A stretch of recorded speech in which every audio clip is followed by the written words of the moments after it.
Hello दोस्तों, स्वागत है आप सभी का स्लीपी क्लासेस में। तो आज के प्रीमिक्स के जो 5 क्वेश्चंस रहेंगे हम डिस्कस करेंगे साइंस एंड टेक से रिलेटेड, जिसमें आपके कुछ बेसिक क्वेश्चंस भी रहेंगे, कुछ कंसेप्चुअल क्वेश्चंस भी रहेंगे जो कि जनरली यूपीएससी पूछता भी है।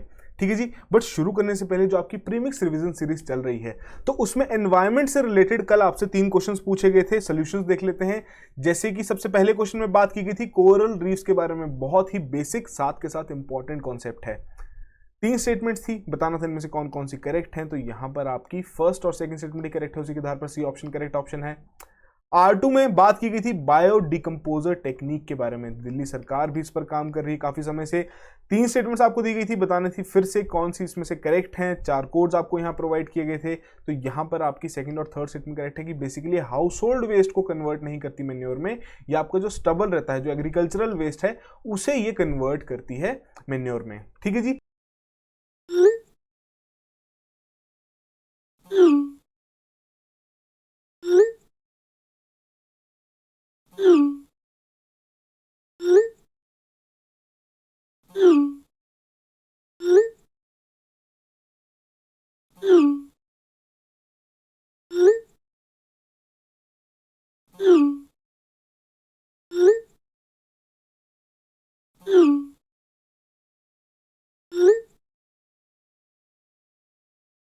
R3 के बारे में बात करें, ब्लैक सॉफ्ट शेल टर्टल से रिलेटेड आपको यहां पर कुछ स्टेटमेंट्स दी गई थी, बताना था इनमें से कौन कौन सी इनकरेक्ट हैं। 4 कोड्स प्रोवाइड किए गए थे, जिसमें आपकी पहली 2 स्टेटमेंट्स इनकरेक्ट थी कि पहली बात ये आपके फ्रेश वाटर स्पीसीज हैं और ये किसी भी प्रकार की लीगल प्रोटेक्शन एंजॉय नहीं करते हैं under the Indian wild life protection act of 1972।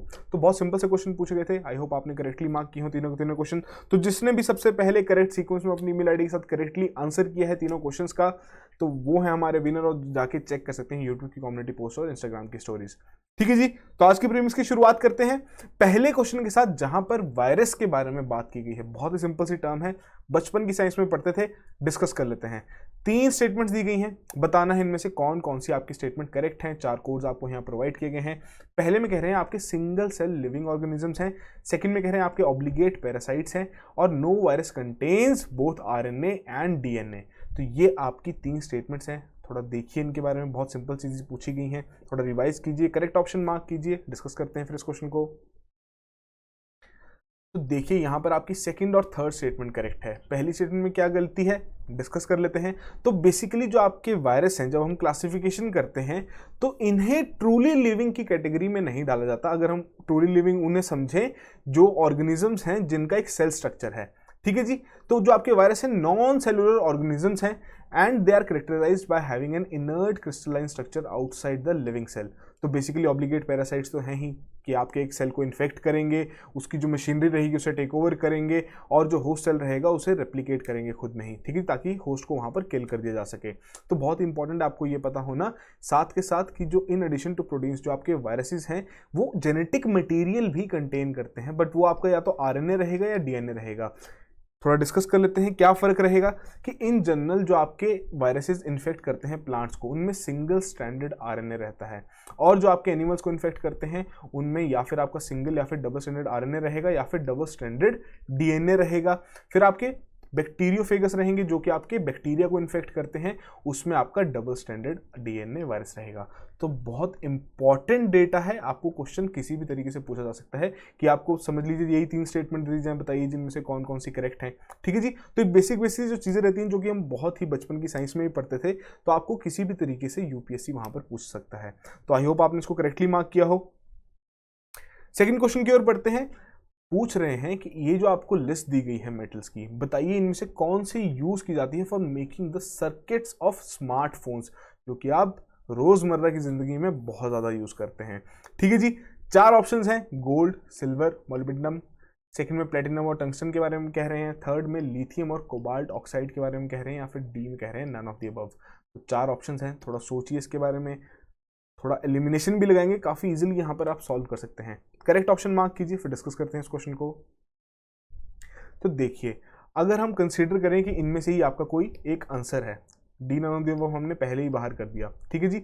तो कहीं ना कहीं आप बता सकते हैं कि लिथियम बेसिकली आपकी बैटरीज बनाने में यूज की जाती है, और जो आपकी सिल्वर जो है बेसिकली वो आपका वायरिंग में यूज किया जाता है। तो कहीं ना कहीं आप बचेंगे कौन सी ऑप्शन के साथ, सिर्फ और सिर्फ बी ऑप्शन के साथ, प्लेटिनम एंड टंगस्टन। ठीक है जी, तो बेसिक सी बातें जो हमने भी डिस्कस की वही चीज़ यहाँ पर भी लिखी है कि सेलफोन आपके वैरायटी ऑफ मेटल से तैयार किया जाता है, जिसमें आपके सबसे कॉमन क्या है, एल्यूमिनियम के अलॉयज। ठीक है जी, लाइट वेट मटेरियल है और बेसिकली आपके काफ़ी सारे फ़ोन केसेस में ये पाए भी जाते हैं। वहीं बात करें लिथियम कोबाल्ट ऑक्साइड के बारे में, कार्बन ग्रेफाइट के बारे में, तो जैसे कि हमने बात की वो बैटरीज बनाने के काम आती हैं। और वहीं जो आपका गोल्ड, कॉपर या सिल्वर रह गया, परफेक्ट कंडक्टर है, तो वहीं आपकी वो वायरिंग में काम आती हैं।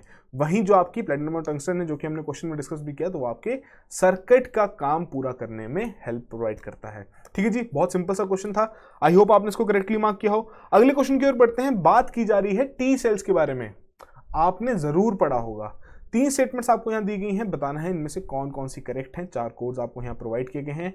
पहली स्टेटमेंट देख लेते हैं, कह रहे हैं कि मेजर कंपोनेंट है of adaptive immune system. Second में कह रहे हैं जो टी सेल्स हैं they are predominantly produced in thymus. सी जो आपकी थर्ड स्टेटमेंट है उसमें क्या कह रहे हैं कि बेसिकली जो सिविरिटी है किसी भी डिजीज की वो डिपेंड करती है ऑन द स्ट्रेंथ ऑफ जिस तरीके से टी सेल्स वहां पर रिस्पॉन्स कर रहे होंगे। तो यहाँ पर माफी चाहेंगे, आपका इंटरचेंज हो गया है। ठीक है जी, तो basically first, second, third statement है। थोड़ा सोचिए इसके बारे में, बताइए इन 4 कोड्स में से कौन सी आपकी कोड करेक्ट है। करेक्ट ऑप्शन मार्क कीजिए, फिर डिस्कस करेंगे। तो देखिए यहाँ पर आपकी तीनों की तीनों स्टेटमेंट्स बिल्कुल करेक्ट है और उसी के आधार पर, वैसे तो यहाँ डी होना चाहिए बट अभी 4 लिखा है, तो 4th ऑप्शन आपकी करेक्ट ऑप्शन है। ठीक है जी, तो इस तरीके के जो आपके कंसेप्चुअल कॉन्सेप्ट्स रहते हैं जो कि बहुत ही बेसिक रहते हैं, जो हमने पहले भी पढ़े होते हैं, तो कहीं ना कहीं से यूपीएससी आपको किसी भी तरीके से पूछे तो हमें क्या करना है, रिवाइज करना है, ताकि अगर कैसा भी क्वेश्चन आए तो वहां पर हम अच्छे से आंसर कर सकें। वही चीज़ अभी हम डिस्कस भी करेंगे इससे रिलेटेड और ज़्यादा फैक्ट्स, कि बेसिकली जो आपके ये टी सेल्स हैं, पहली बात तो थाइमस में प्रोड्यूस होते हैं। ठीक है जी, दे रिकॉग्नाइज फॉरेन पार्टिकल जो कि आपके एंटीजन रहते हैं by surface expressed highly variable T cell receptor, जिसे हम टीसीआर भी कहते हैं। ठीक है जी, तो बेसिकली आपके 2 तरीके के यहाँ पे टी सेल्स रहते हैं, एक आपके हेल्पर टी सेल्स रहते हैं और एक आपके साइटोटॉक्सिक टी सेल्स रहते हैं। ठीक है जी, जैसे कि नाम बता ही रहे हैं, तो हेल्पर सेल्स कौन से रहेंगे, जो कि बेसिकली इम्यून सिस्टम को वहाँ पर हेल्प प्रोवाइड करेंगे, और वहीं जो आपके साइटोटॉक्सिक टी सेल्स रहेंगे वो बेसिकली किल करेंगे वायरली इन्फेक्टेड सेल्स और ट्यूमर्स को। ठीक है जी, तो ये इस तरीके से आपको पता होना जरूरी है। और साथ के साथ जो हमने बात की कि किस तरीके से आपके टी सेल्स वहाँ पर रिस्पॉन्ड कर रहे हैं, उस आधार पर भी पता लगाया जा सकता है कि अगर कोई भी बीमारी है, किसी भी तरीके की डिजीज़ है, क्या सिविरिटी है उसकी, किस तरीके से टी सेल्स वहाँ पर रिस्पॉन्स कर रहे हैं, तो वहाँ से उसका आइडिया भी लगाया जा सकता है। काफ़ी सिंपल सा क्वेश्चन था, बहुत बेसिक चीज़ आपसे यहाँ पूछी गई थी। अगले क्वेश्चन की ओर बढ़ते हैं, 4th क्वेश्चन, जहाँ पर बात हो रही है बायोब्यूटेनॉल के बारे में। ज़रूर सुना होगा, 2 स्टेटमेंट्स दी गई हैं फैक्ट बेस्ड एक तरीके से, बताना है इनमें से कौन कौन सी यहाँ पर करेक्ट हैं। 4 कोड्स आपको प्रोवाइड किए गए हैं। पहले में कह रहे हैं बायोब्यूटेनॉल क्या है, 4 carbon alcohol produced by the fermentation of biomass. और सेकंड में कह रहे हैं जो आपका गैसोलीन पावर्ड व्हीकल्स रहते हैं वो यूज कर सकते हैं बायोब्यूटेनॉल को आफ्टर सम मॉडिफिकेशंस। ठीक है जी, तो ये आपकी 2 स्टेटमेंट्स हैं, थोड़ा सोचिए इसके बारे में, करेक्ट ऑप्शन मार्क कीजिए, फिर डिस्कस करते हैं इस क्वेश्चन को। तो देखिए पहली स्टेटमेंट में तो बिल्कुल करेक्टली बताया गया है। ठीक है जी, कि आपका ये 4 कार्बन एल्कोहल है जो कि प्रोड्यूस किया जाता है जब आपकी फर्मेंटेशन की जाती है बायोमास की।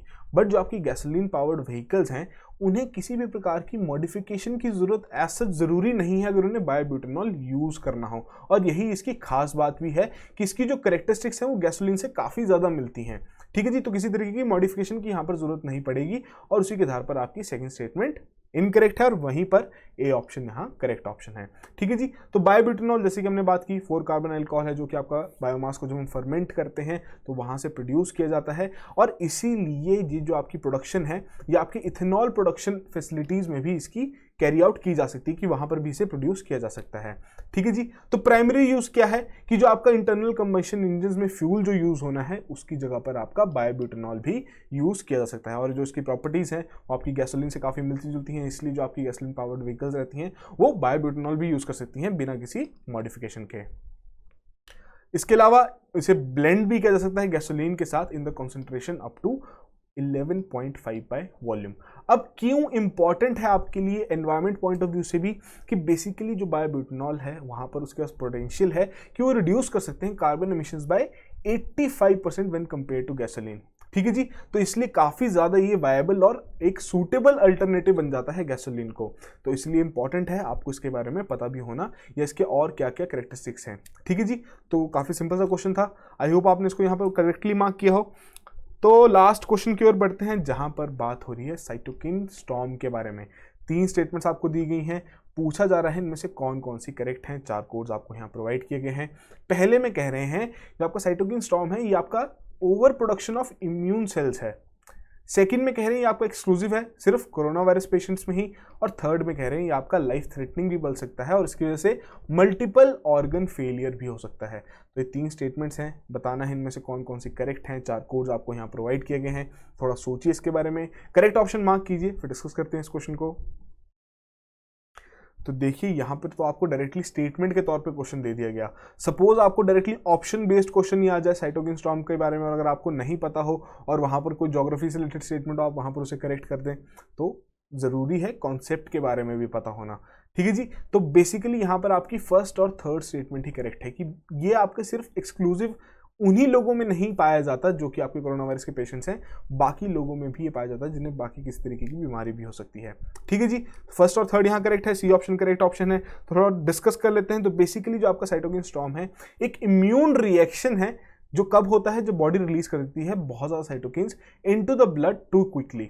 ठीक है जी। तो जो आपके साइटोकिन्स होते हैं, पहले बात आपको पता होनी जरूरी है कि ये करते क्या हैं। तो एक बहुत ही इंपॉर्टेंट रोल ये प्ले करते हैं जो आपका नॉर्मल इम्यून रिस्पॉन्स रहता है उसमें। ठीक है जी। बट अगर ये लार्ज अमाउंट में रिलीज कर दिया जाए तो वो आपके बॉडी के लिए हार्मफुल भी हो सकते हैं और इसी वजह से आपका मल्टीपल ऑर्गन फेलियर भी हो सकता है। तो आपको इंपॉर्टेंट है इस चीज़ के बारे में पता होना कि सिर्फ और सिर्फ कोरोना वायरस से रिलेटेड ही नहीं है, ये आपका बाकी केसेस में भी पाया जा सकता है। अगर समझ लीजिए कहीं पे भी आपको ये जो साइटोकिन इंजेक्ट किया जा रहा है किसी इंजेक्शन के थ्रू और वहाँ पर वो अच्छे से रिस्पॉन्स नहीं कर पा रहे, उस बॉडी अच्छे से रिस्पॉन्स नहीं कर पा रही इस तरीके के फ्लो को, तो वहाँ पर उन्हें किसी प्रकार की समस्या ज़रूर फेस करनी पड़ेगी। ठीक है जी। तो क्या बेसिक से सिम्टम्स रहते हैं, हाई फीवर आ जाएगा, इन्फ्लेमेशन हो जाएगी, ठीक है जी, रेडनेस या स्वेलिंग हो जाएगी या फिर सिवियर फिटिक या फिर नॉशिया, ये बेसिक सिम्टम्स हैं जो कि आपके साइटोकिन स्टॉर्म से रिलेटेड हैं। तो वही चीज़ यहाँ पर भी बताई गई है जो हमने ऑलरेडी डिस्कस की कि सिर्फ और सिर्फ आपके कोरोना वायरस जो पेशेंट्स हैं उनके लिए एक्सक्लूसिव नहीं है, इम्यून रिएक्शन है जो कभी भी किसी भी प्रकार के आपके इन्फेक्शियस या फिर नॉन इन्फेक्शियस डिजीज की वजह से भी हो सकता है। तो ये थे आज के 5 क्वेश्चन जो कि काफ़ी सिंपल से क्वेश्चन आपसे पूछे गए थे और जनरली यूपीएससी इस तरीके के बेसिक साइंस रिलेटेड क्वेश्चंस पूछता भी है। तो आई होप यहाँ पर आपने अच्छे से आंसर किया हो 5 के 5 क्वेश्चंस का। बट स्टिल जो भी आपका स्कोर रहा है कमेंट बॉक्स में ज़रूर मेंशन कीजिए। और जो हमारी प्रीमिक्स रिवीजन सीरीज चल रही है जो कि आपके लिए लाए थे हम, क्योंकि प्रीमिक्स जो हमने पिछले 1 साल में पढ़ा है, इतने क्वेश्चन सॉल्व किए हैं, दोबारा से उसे रिवाइज करने के लिए। ठीक है जी। तो आज का सेशन लास्ट सेशन है प्रीमिक्स रिवीजन सीरीज का, जिसमें करते क्या है हम 3 क्वेश्चंस पूछते हैं आपसे पुराने प्रीमिक्स से। ठीक है जी। रिवीजन सिलेबस जिसका आपको एक दिन पहले एडवांस में दिया जाता है, जैसे कि कल आपको बता दिया गया था साइंस एंड टेक से अगस्त और सितंबर के जो प्रीमिक्स हैं वो आपको रिवाइज करके आना है। आपको क्या करना है, तीनों क्वेश्चंस का करेक्ट सीक्वेंस में आंसर करना है, R1 R2 R3।